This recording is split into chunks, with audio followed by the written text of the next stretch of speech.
Welcome to Cold Hard Trash, CRT episode 82. I'm your host, Trashcan Jones. And I'm Breeg, your fellow host.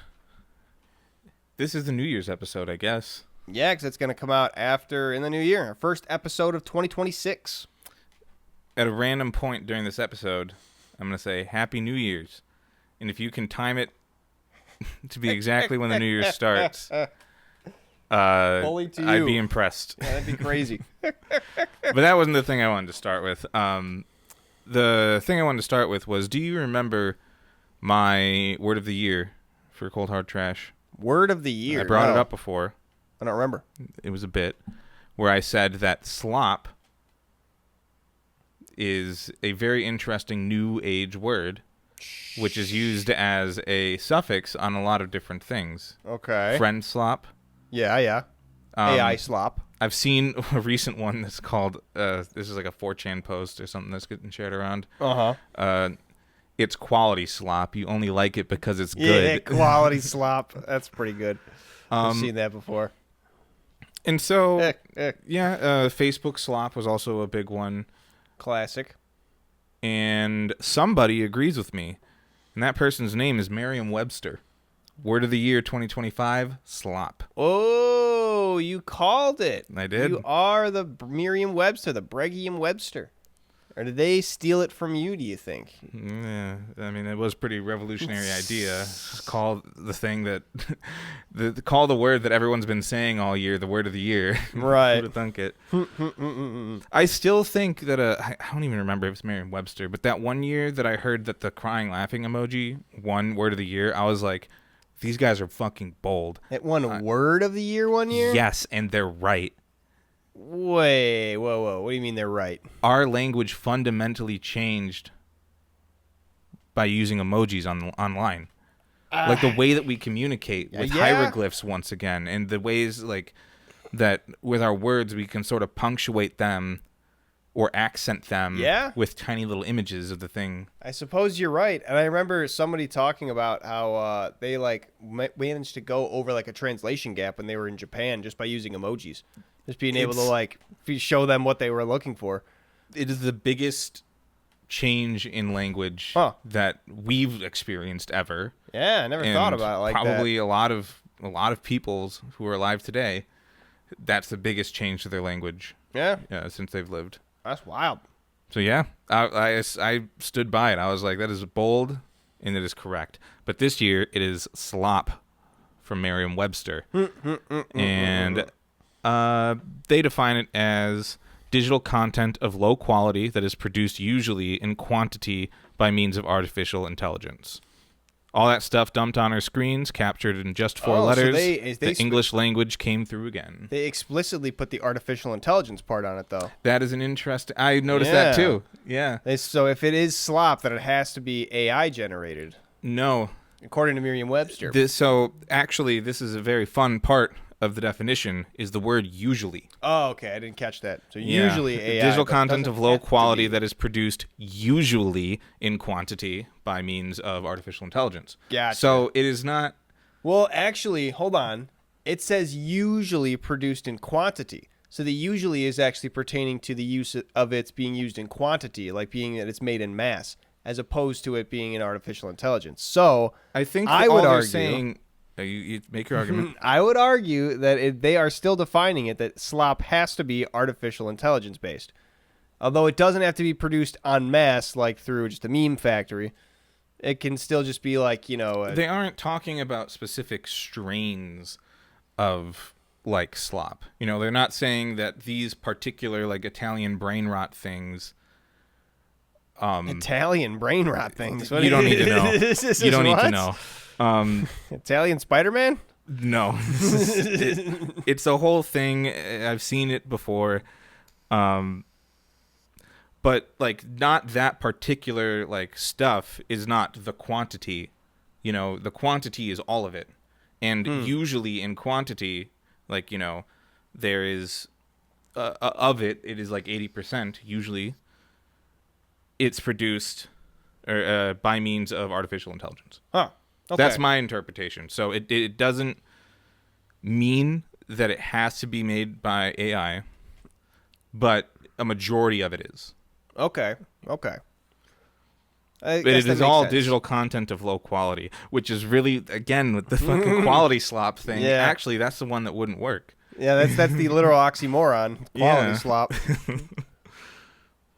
So yeah, I mean that's just the first line of the official article from Merriam-Webster. Damn, you're on point. The thing that makes it the word of the year is AI though. Mm-hmm. Is yeah, I mean the amount of I AI believe slop. it existed before. Sure, but AI slop has become so prevalent that it's now just become like the forefront. Yeah, it's what made it an important word this year. Right. So, yeah, it's pretty neat. Other words that stood out that I think we can go over this. This is fun. Yeah. Linguistics episode. Linguistics. What are they called when they're not the winners, but they're honorable mentions? That's what this is. Yeah, it says other words that stood out. Yeah. In our 2025 lookup data: gerrymander. Fine. No arguments there. We know what that is. I guess. Yeah, I don't know who wouldn't, but we can. Well, with all like the redrawing of district lines people are trying to do nowadays, like redrawing of county lines to get votes the way they want to do. That's what gerrymandering is. Yeah, I mean, like it's one of the most popular words of the year. But yeah, it's redrawing districts specifically to create an advantage for a political party. Yeah. In winning districts and stuff like that. Yeah, and it's happening. I don't know if it's just throughout the Midwest, but around the U.S. It's I don't even think. Okay, so like there was one in like Indiana that just this got week shut that down, got shut down. Yeah. Texas's went through, got blocked, got unblocked. It's kind of going back and forth. California introduced. Oh, I didn't know California had one. They introduced a bill that basically said if Texas redistricts, we will redistrict. Oh. And I think like right before they actually made it law, I think they changed the wording so just say that they could do it either way. Oh shit! All right. Well, but they haven't. But I'm pretty sure they're allowed to. Like so they might. They have that. They have the little dangle now. Yeah. Oh boy. People have pointed out like Massachusetts and Illinois as like places that are very gerrymandered, and I'm just gonna say specifically for Massachusetts. I was reading like a lot of like the conversations about this, and people would point out that there are sort of tools that let you draw districts and like use past election data to see how each district would vote. Yeah. Given where you put the lines. And with Massachusetts, supposedly it was incredibly hard to make a single Republican district. Like maybe they aren't underrepresented there, really. It's just either way. Yeah, it's been talked about a lot. I see why it's an honorable mention. Yeah, but it is specifically to redraw the lines to create an advantage, which is not what Merriam-Webster said because they didn't give such a succinct definition in this. It is in the zeitgeist, though. Makes sense. Ooh, here. I think this is the origin. Upon seeing a map of the bizarre regional divisions, Jerry said no. Kind of. A member of the opposing party drew feet, wings, and a head on Jerry's district and said, "That will do for a salamander." Another member called out, "Gerrymander," and the term stuck. Why age your wings on it and they called it a salamander? What? Like a dragon. Okay. Touch grass. That's not even a word. That's a phrase. It's an idiomatic phrase. I think you can count it as a... Okay, because when they're saying it, they're not like really using it in the form of like, go and touch some grass with your hands. Yeah. I get the idea of putting those two words together. It becomes a term that doesn't mean like what the individual words would mean. I think that's idiomatic phrase, how that sort of comes together. Right. To participate in normal activities in the real world, especially as opposed to online experiences and interactions. Right. Get outside. Get some real world experience. Touch grass. So That's a good one. I think, it's coming Definitely up more. prevalent today, yeah. Definitely. Post-COVID, people still really haven't been able to come out the same social life. Though originally used as an insult, touch grass also became something of an aspiration, even a physical quest for many people who wanted to break their digital addiction. An aspiration. As People magazine reported, Whoa. new app will block users from mindlessly scrolling until they literally touch grass. Interesting. You gotta have a So- grass sensor on the phone. I don't know. Yeah, right? And you gotta take a picture of grass. Your feet on them. Performative. That's another word. Performative. Honorable Interesting. mention. Huh. All the YouTubers making fake apology videos. Yeah, accusations that someone is Faking it. is doing, not really faking it. It's like something that they might care about, but they're performing it, you know? Like they don't actually care about it that much. Maybe it is kind of faking it, but I don't think it's kind of its own thing. It's a little bit separate. Made or done for show as to bolster one's own image or make a positive impression on others. So, like Alright. something you could. It specifically says to bolster, so you're right, like adding extra to it at the very least. Mm-hmm. Meh. Many things were mocked as performative. Performative male, popular phrase. I can Tariff. see that. Tariff. All right, yeah, people learning what a tariff is, how exactly it affects them. That makes sense. A schedule of duties imposed by a government on imported or in some countries exported goods. Who pays the bill? People learn. 6-7. What? That's just. I guess that's just a meme. I guess why it's an honorable mention. I mean, this is finally like a reputable source to tell me what it is. Yeah, And you know what? It fits with my understanding of it so far, which is pretty good. What's the Merriam-Webster definition of 6'7"? Meaning nothing in particular, and sometimes repeated in a Meaning sing-song nothing. voice. Meaning nothing. It tends to delight kids and frustrate almost everyone else, which is one of the reasons it delights kids. Meaning nothing. It just says it. What do you even? It comes Alright. from the song Doot Doot 6'7" by rapper Skrilla, used in viral videos and memes featuring the 6'7" NBA player LaMelo Ball. Most used as an interjection or as a chant for no particular reason after hearing the numbers 6 and 7, which, if you ask us, is kind of skibbity. I think that was a previous year's word. Oh boy.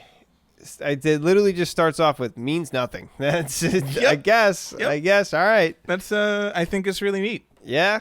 that it just means nothing, because that's it starts with the Instagram edits of LaMelo Ball, and then somehow kids are seeing Instagram edits of LaMelo Ball, like the song.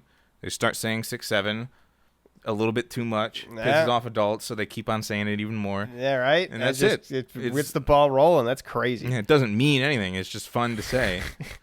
And again, like I said last episode, that's like E. Yeah. That's exactly right. You are. That's crazy though. They have an actual Merriam-Webster dictionary to tell. Yeah, it means nothing. it's some shit. The first word. It's not even in quotes. It's not even like the definition is means nothing. It's just it doesn't have a definition. It means It nothing. just- There's nothing. You cannot define this. this. Is how it happened. Like it just It's sort of just comes 6'7". up. It's like trying to define. You know. The guttural noise Like, you make when ooh. you get stabbed. Yeah, but what if you didn't get? What if I'm just making the noise right now? I'm not getting stabbed, so. Guttural noise. Yeah. Okay. It's still. It doesn't mean anything. Yeah, no, it doesn't mean anything. You're right. It's not just as a describing it. word. It's a sound. Right. Yeah, no, it doesn't really. That's crazy though. I guess it makes sense. I mean, that's if we're talking about things in the zeitgeist, that is the number one thing, right? Yep. Crazy, it's an honorable mention. Crazy, it's not the number one. Well, Slop won, and it's Yeah. honestly Slop's the best pick so far. I like Slop. Slop is a good move for it. 6'7" just threw me. Yeah. That was wild. Oh, get ready for this one. Conclave. The Really? word spiked in lookups after the death of Pope Oh, Francis yeah, the in Pope, April. right. Yep. Right. You kind of forget. Like it's been a long year, huh? Yeah, right. There's that movie. Was it a Netflix movie or series called Conclave? I forget. That's probably part of it. Yeah. Um, The Pope.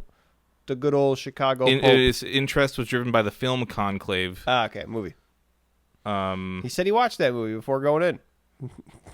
who did? The Pope. He said him and his brother watched that right before he went in. Just to see what it was about. Yeah, I mean, it's relevant to them too. Yeah. You know, it's just an important word, I guess. But yeah, we got a new Pope this year. Shout out to the Pope. It means room that can be locked up. Oh, that's it? There's a specific thing where it's like, okay, the conclave of Vatican City, right, after a pope dies, like they lock it's themselves a bigger in the thing room. than just that. Like, but they do lock themselves in the room. Like that's kind of like, because you can have anything. Like you can have a conclave. It's just not that. If I lock a that they're room, doing. yeah, I guess it's a conclave. My laundry room can be a conclave. Wow. It originally referred specifically to the locked room where the cardinals nominate, debate, and vote in secret. So, so originally was it kind of does mean referred, specifically that. But then we just kind of no. Okay, it comes from the Latin root of that's conclave. So there's a Latin definition and then the English definition. Okay. The English definition says this is specifically, or it at one point it said this is specifically that meeting. Okay. And then there's a Latin conclave, which is like more broad. Right, which is why they use the word conclave. They had the words locked room already in English. They wanted to give it a cool Latin name. Right, and then they wanted to try and trademark it or something, but that's not how that works. Everybody can use conclave. I can have a conclave if I want one. Yeah. Fucking popes. This is mean. I feel like this is specifically to fuck with me because I ended up looking up the article and now I'm trying to read it out loud. Lake Chargagagog Manchagagog Chabanagangmog. Oh, good God. Like, can I give it a try? Yeah, give it a shot. I can give it a 5-second tap time. Lake Chargagagagog Manchagagog Chanbangangamagagagog. You had it for like you just sort of trailed off right there at the end. I Because feel it like just you goes could into have the G's and N's and M's. You could have slowed down and stuck the landing. It's Chabanagangmog.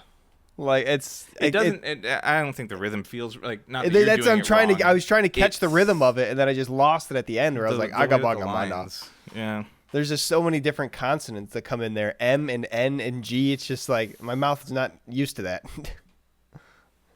That's weird. Oh, this is really fun actually. So the way that they do these is it's actually by number of lookups. Like Google Trend or something like that? On Merriam-Webster Oh, okay. So I guess just Merriam-Webster.com. Or maybe it is dictionary. I don't know. But it's their own data that they're telling us about. It's kind of not cool. like Google Trends or something. Yeah. So they started getting looked up quite a bit on Merriam-Webster. Why? Because in the hit Roblox game Spelling Bee, the lake's name can be encountered in Master Mode or Charg Mode. Oh my God. Nah, some kid found the hardest word to spell and put it in his Roblox spelling bee. Bee. Master Mode, yeah. Oh my God. That's the last one. That's a good one to finish on, I think. That's crazy. That shows kids populate the internet. If it's a Roblox thing that's still on there, that's mostly a kids game still. There is a coincidental alternate name that they use, Webster Lake. Ah, because so many people probably look it up. Oh, they say it's coincidental. They didn't have anything to do with it, at least. Oh, interesting. Yeah, words of the year. Coincidence. Not bad. We got so many definitions, though. It almost sounded like a bit of legal speak. Speaking of legal speak, Better Call Saul. I've been hooked on that. I've been binge watching the ever living out of it. I think I misspoke earlier. I said it was like 8 seasons in. I don't think there's 8 seasons of the show. I think I'm 5 seasons in, partway through season 5. So. Okay, so yeah, partway through season 5. I think like 3 episodes in. But I want to talk to you about the whole Chuck arc and try to like break everything down. The whole arc with Jimmy and his brother. Spoilers. He's a dick. He's a big dick. Spoilers if you haven't watched the show, because it's going to spoil at least like the first 3 to 4 seasons. So the very last thing, working backwards, that Chuck tells to Jimmy, where he's just like, I never cared for you. And that seems to be the thing that like kind of triggers his psychosis. He can't sleep that night, and then eventually just everything starts falling down the hill. I think you could look at that another way. I'm not necessarily saying this other way is right. Okay, let me hear. Creating emotional distance with other people, specifically to make it easier for him to go through the suicide that he was thinking about already doing. I feel like, I don't know. Or maybe to create distance from loved ones. Like, that's a real thing, so that they're less hurt by doing that. I feel like if he wanted to commit suicide, though, he would have just done it. I don't know if he needed to divulge into his, like, basically his mental illness in order to, like, give himself the reason, you know? Especially, it seemed like he went on for, like, a couple days doing that. Because I feel like that would be the reason, right? If he would, like, kind of had to give himself the reason to commit suicide to then, like, oh, I'm so crazy, I'm never going to end this pain, I might as well just sort of, but... I'm not saying that my interpretation of it is more correct than yours, but I'm just putting it out there that that's fair. That's one way of reading it as well. But yeah. I think it was more of just like kind of the same way they do the theming of Jimmy doing things with a good intention, but it having unintended consequences So Jimmy, the entire show, is basically trying to tell Chuck, even while he's on his good side and while all their ups and downs, he's trying to tell Chuck, tell me you hate me. Like, I know you hate me. Why don't you just tell me that you do hate me? And Chuck always does not acquiesce, says, no, I can't. You're my brother. I don't hate you. But the very last thing he tells Jimmy, is that I never cared for you. To me, that's kind of just being like, especially after they've already done the whole court battle where Jimmy actually won in Chuck's world, that Chuck finally tells him, like, okay, you've won. And while, you know, even if Jimmy's able to see through what Chuck is actually saying, like he doesn't actually never care for him as a brother, he's just telling him he's won, kind of wrong place, wrong time. Because in that moment, right before Chuck says that, Jimmy comes to him with this utmost vulnerability of, I made a mistake and I want to try and reconcile with you. And the last time they had kind of had that kind of moment was Jimmy's other moment of really big vulnerability of admitting to that felony. So just hearing that in that moment of vulnerability, I think Chuck maybe didn't think that it would hurt him that bad. And once that he saw that it did, that's what kind of started breaking him down. He had like the unintended consequences because he looked back as Jimmy left. Like he thought like, oh, shit, he just left. Didn't say anything about it. We didn't even get into a big screaming match. We didn't like anything. It was just... So I think Chuck kind of realized he might have fucked up. And even if he runs back and says, oops, sorry, didn't mean to say that or whatever, it's not going to fix that at that point. And he knows that. I think he's just kind of going down. Now he's kind of realizing, like, that's it. I just did the big thing. And I didn't mean to do it in the way that was. I thought maybe we'd be able to move on, but we're done. I don't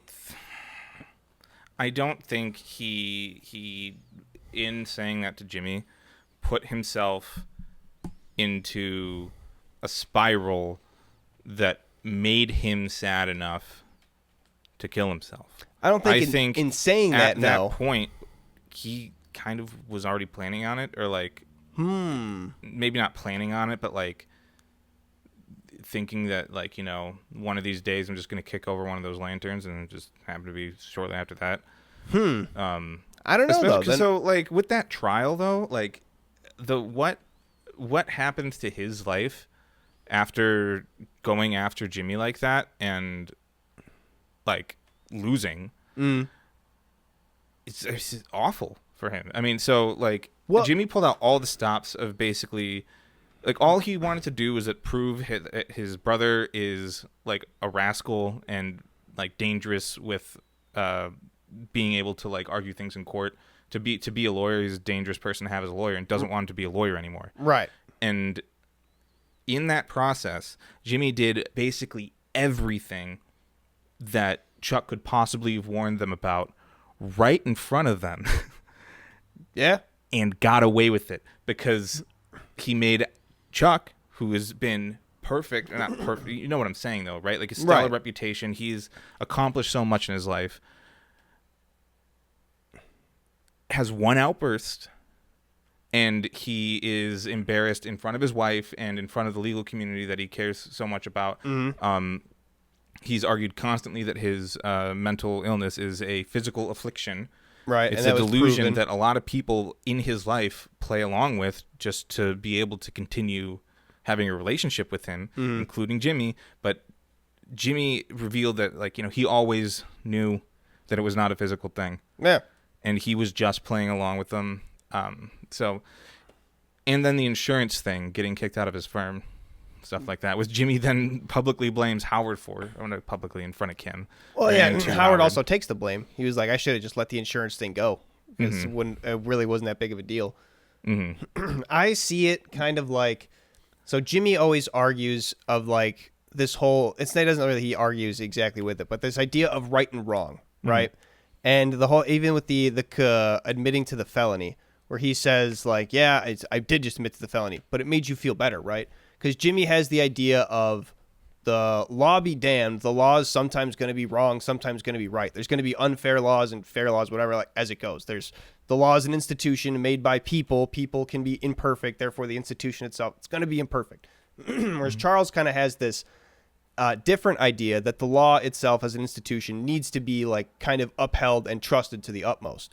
And even, It's a sacred thing. Right, it's sacred. Family ties be damned, anything else be damned. And that's basically what the battle was in court. Jimmy basically proved to Chuck, like, you can be perfect, but if you have this kind of relationship, it doesn't matter. Like, it's the law is going to like see you as this way because of like the relationships you keep with people, the way you handle yourself with people.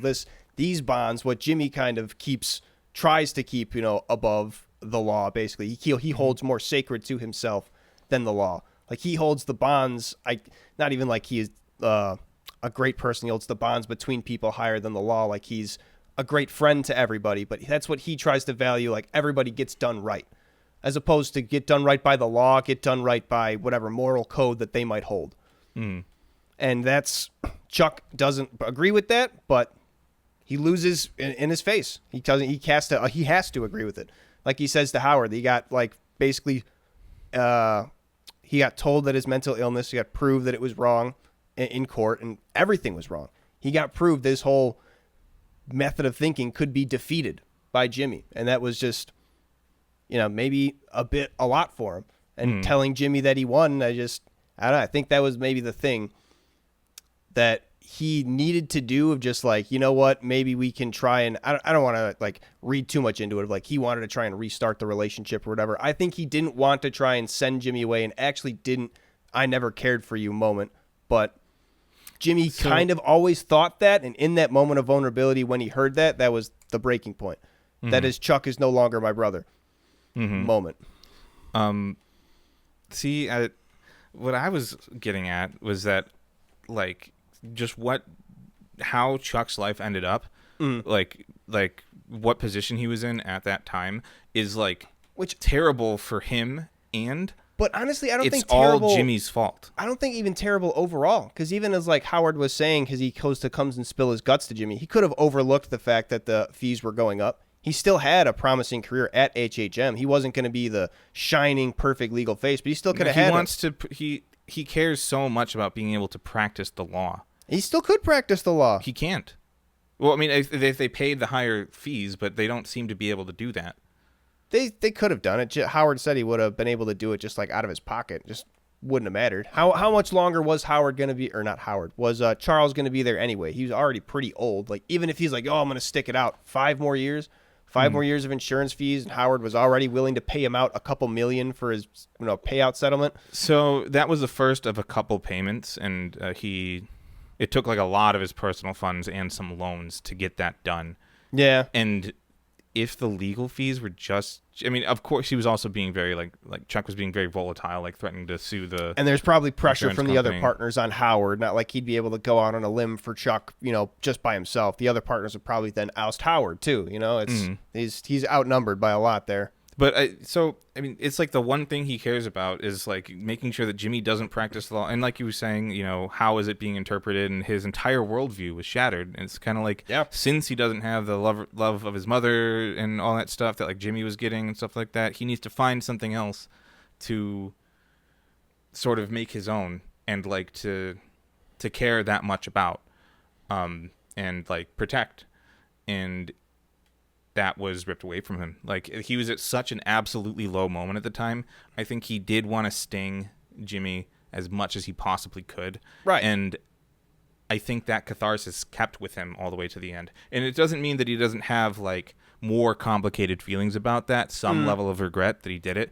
But I think him knowing that Jimmy will never get closure from that, like personal closure from that moment from Chuck, is an extra layer that Chuck was sort of happy to hurt Jimmy with. So you think that was, see, my view is that extra layer is actually what like sent him over. As Yes, opposed that's to where what we made him disagree. happy. It's that point right there.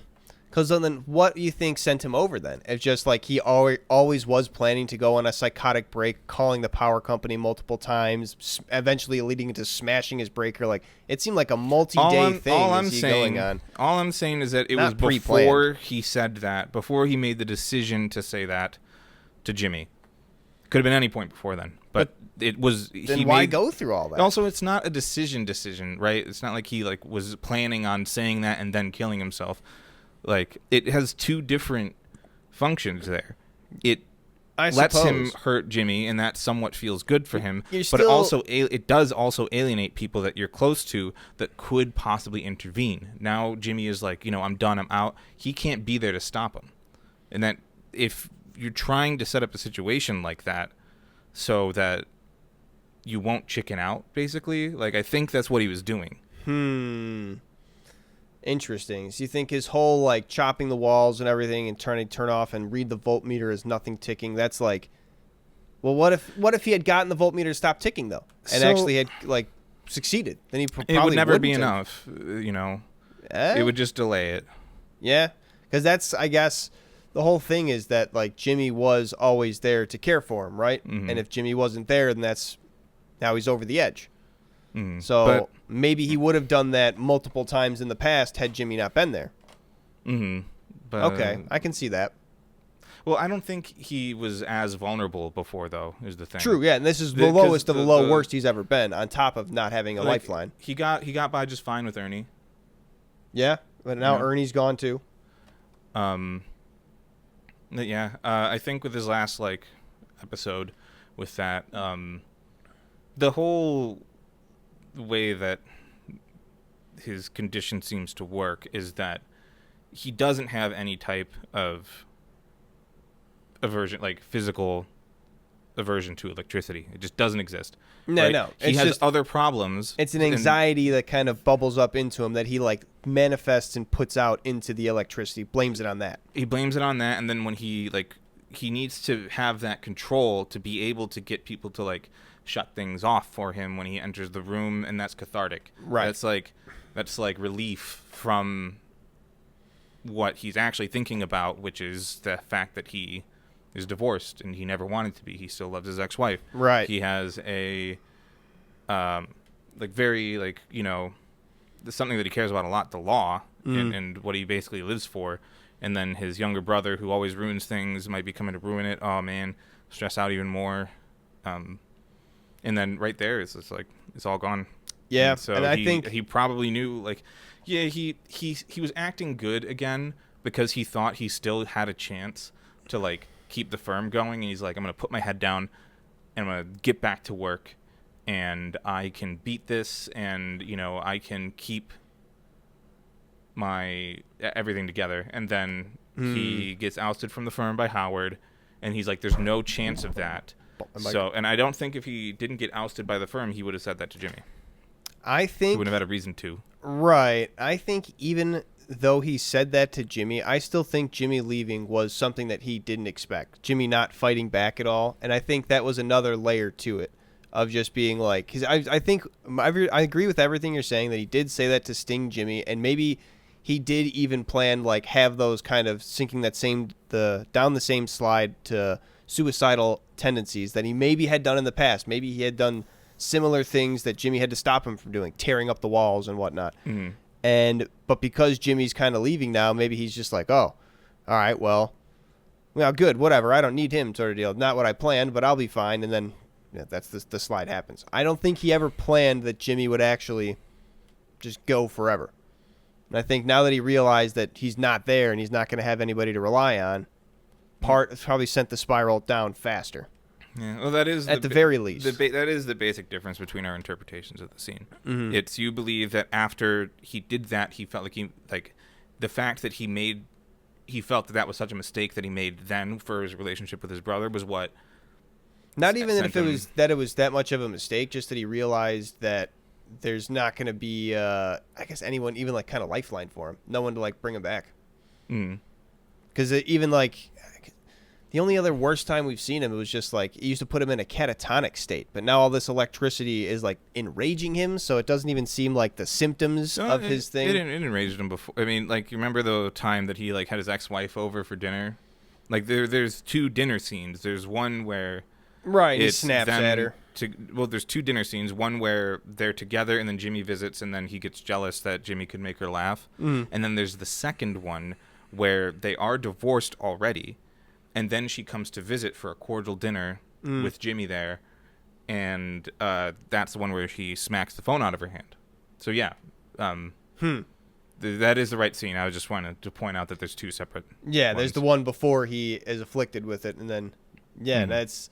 But it's weird that it's just sometimes it can enrage him, but then the other times it'll just make him into just a ball where he can't move at all. You'd think he'd be going Hulk mode out in public or something. It's kind of an excuse for anything, right? So that's long what leads on to it, as it justifies, or so long as whatever that anything is grants him some type of control. So he can, he can get rid of the electricity in his house, and then he can succeed and feel satisfied for a bit, right? And then something like he might need to go across the street for the newspaper again, whatever. But again, like the main thing that we disagree on is what I was explaining before, and then you gave it more nuance. So however you just said your own point versus me, which is like that was a kill shot. Yeah, like he didn't care. He wanted him to not have anything to say. He wanted to hit him right where it hurts, and maybe he could have argued. Who knows? But he wasn't missing the argument. Yeah, he wanted him to just be as hurt as he possibly can. And, right. And have that victory over him is that he still had the power to hurt him that bad. Yeah, I can see that. Chuck is definitely a vindictive bastard and petty. Yeah. I can see that. Yeah. Because at the end of season 1, it was like, I mean, it's just an argument between two brothers, and it like nothing really could have been changed by that. He already didn't get the job. Yeah. It's not like they were arguing for whether or not he should have the job. It's he already did this thing. Yeah. He still snubs nothing's him. At risk except for how these two people feel about each other, and that's like such a strong finale for the first season. Asshole to move. See what the real like that's the drama. That's the real heavy drama. Yeah. Oh, speaking of the real heavy drama, I don't know if they ever go into it farther, so I don't know if there's like more info I'm not privy to. But their parents' store. Do you think Jimmy was actually the one who sunk it under? No. I don't think so either. I think that he has pilfered from the money box. Maybe. I mean, they show the one scene of him actually so doing you have it. Seen so that. Yeah. But like in that situation, Jimmy robbed $5 or something like that. And that guy took 20 or 30 or whatever the fuck for his brakes, quote unquote, his brake pads. Yeah, and to think like it's not like Jimmy's there every single time, but you know what his dad's doing every single time? Giving that money away. Right. And they said straight up, like, if people know this place is a mark. Yeah. Because you'll just give people money if they ask. Exactly. And there is even a thing, I don't know if they do anything more about this, but his friend, what was his friend's name? Buddy? Or was it, no, it was Marco, who died in Chicago. Yeah. When they do that flashback scene of them going back to his parents' shop, they mentioned that his mom was the one that did the books. So I was like, is that something they're trying to allude to? Like maybe she was also skimming off the top or noticed the skimming and just tried to slip it under? Like, I don't know. Like, I don't think she would skim because it's like literally her income. Right. So Like, maybe she this just is like I don't know how like separate they've kept the business from their own personal finances, but right. I would chalk it up more to like more bad business practice of just like, oh well, it's a little odd, so well whatever. I'll just add 15 to this column and that'll be fine for today. Zero it out like type because they don't know and they're just small town business owners. The same way their dad's giving away free stuff because like you could just take this if you need it. And it's like that's inventory. We're losing money. I definitely don't think she was stealing any money. Yeah, okay. Personally, I didn't know if there was anything more they let on that would have taught to that. I didn't think so either. I think it hammers in the. I mean, I guess it's not like totally out of the. It was just out of the a realm of strange possibility. comment of just like that's where your mom did the books, right? And she's like, yeah, and then they just moved past that. I'm like, that stuck out to me. I didn't know why. But I mean, it they don't mention anything else about the the fact mom. that it's like a family business. No. I mean, they do. I mean, the mom has a whole scene like.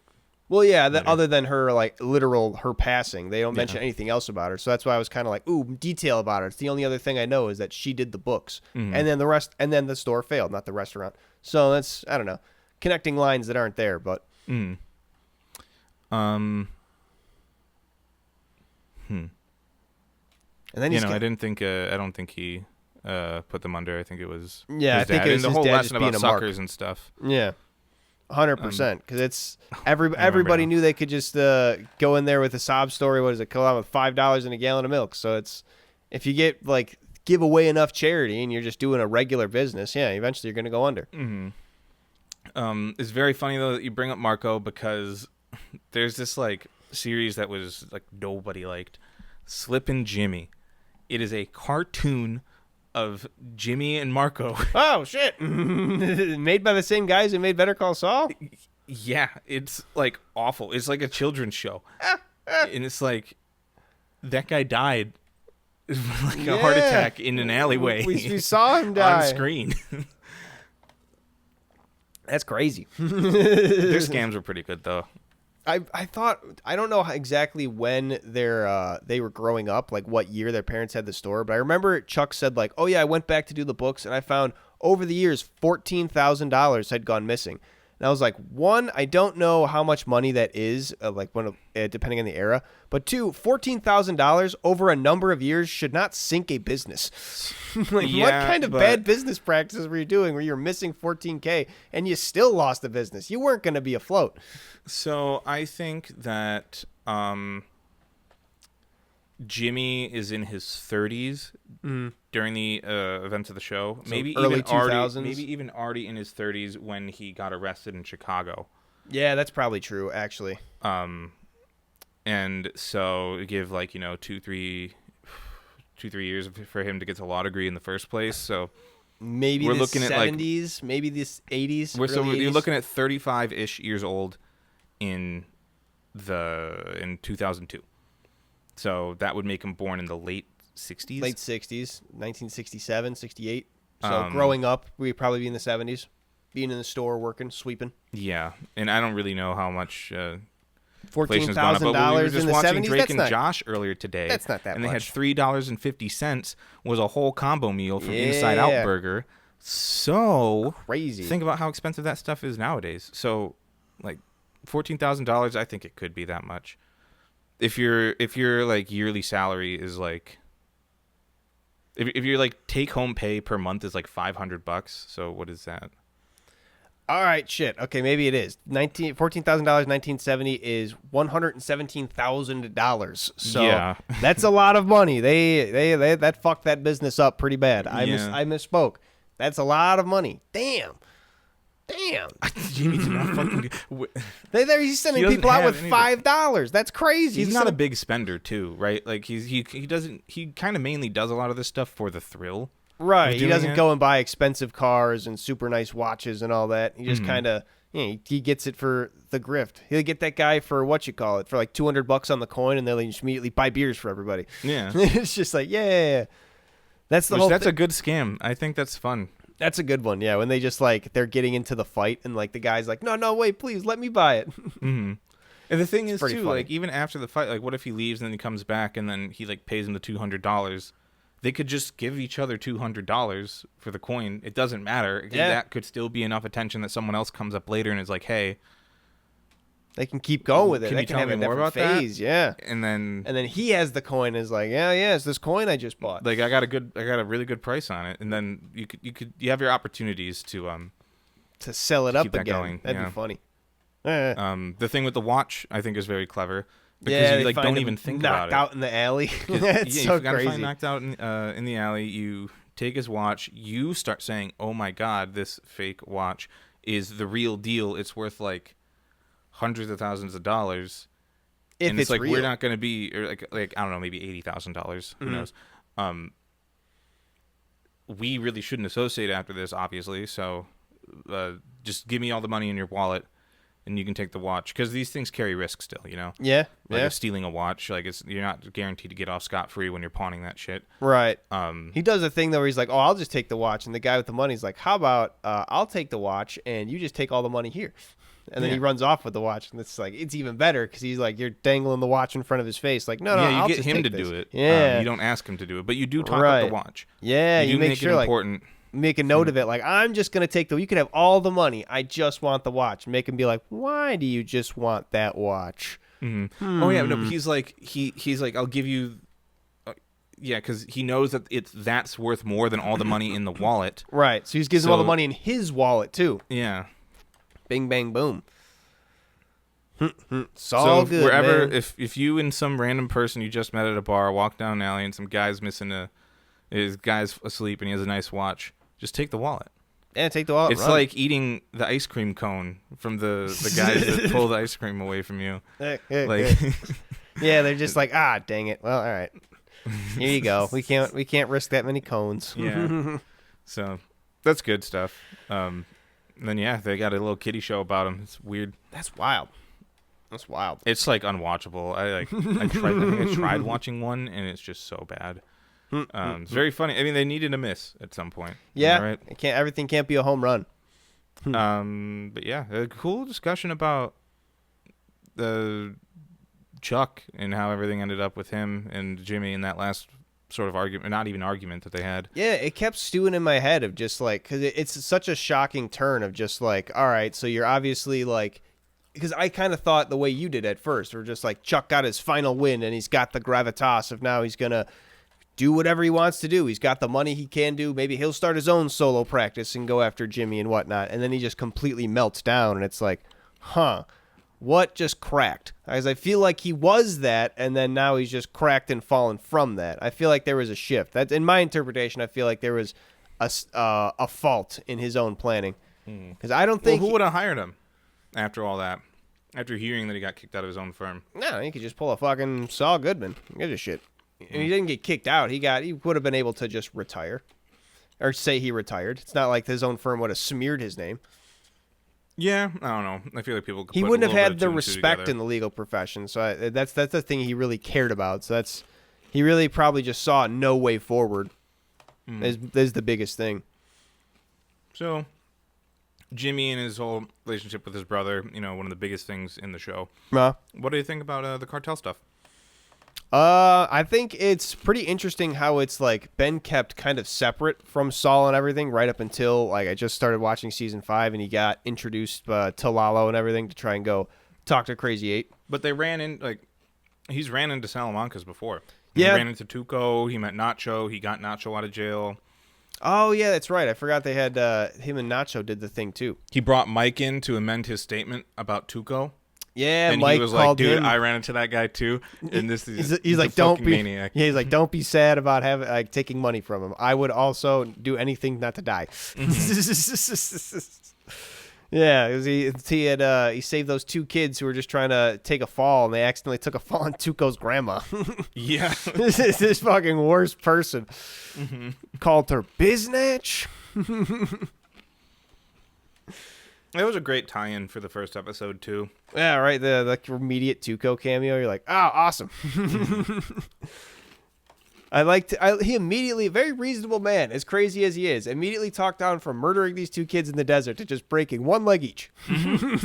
Very reasonable man. They were upset with them? Exactly. He told them not to go. He just, And they're like, we could do this ourselves. You're the worst lawyer ever. Like, you would be in the desert dead right now. At least you can get to a hospital and have like hospital food. Mm-hmm.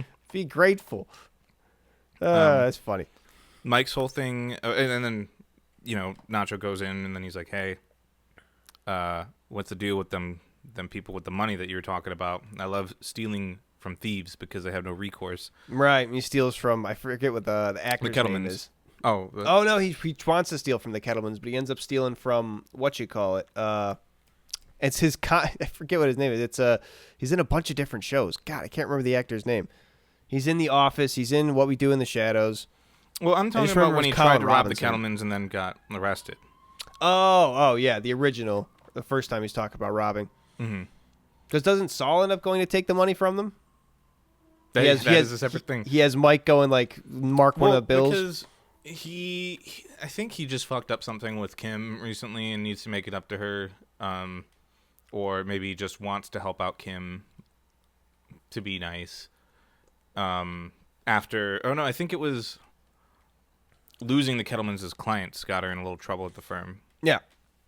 Because, they just wouldn't want to listen. Because they just wanted to go to trial. He went and stole the money so that he could then blackmail them. Turn it over to the state and be like, look, you're taking the settlement and you're saying that Kim Wexler, convinced you guys to do this. Right. But the thing with Nacho is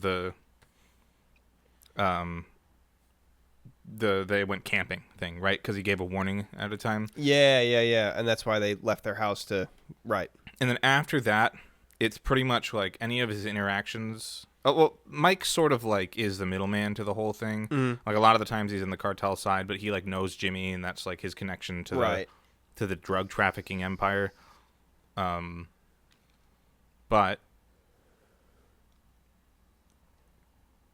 Nacho does come and pick him up and have him work for Lalo to get Crazy 8 out of jail. Right.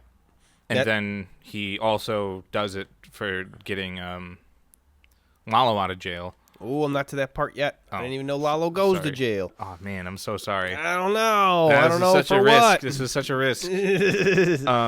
They just got Crazy. They didn't get Crazy 8 out of jail. They just gave Crazy 8 the statement to give to Hank and Gomi's cameo. That's the last thing I watched. Oh well, you watched Breaking Bad, so that in one of the first episodes, or this is the second episode, they come and they find Crazy 8's car. Yeah. And they're like, someone popped our narc. Right. And they Crazy 8's is the narc. And they think because it was at Crazy 8's place or whatever. Yeah. So this is where they get that. It's pretty cool. Not a big spoiler if you've seen Breaking Bad, because he's a narc then, and that's the argument that they make here. You get to see his whole evolution. Crazy 8 starting as the low-level guy and getting slapped around, and then he's playing poker, and he's got to go deal with his gang getting a messed up drain pipe. Mm-hmm.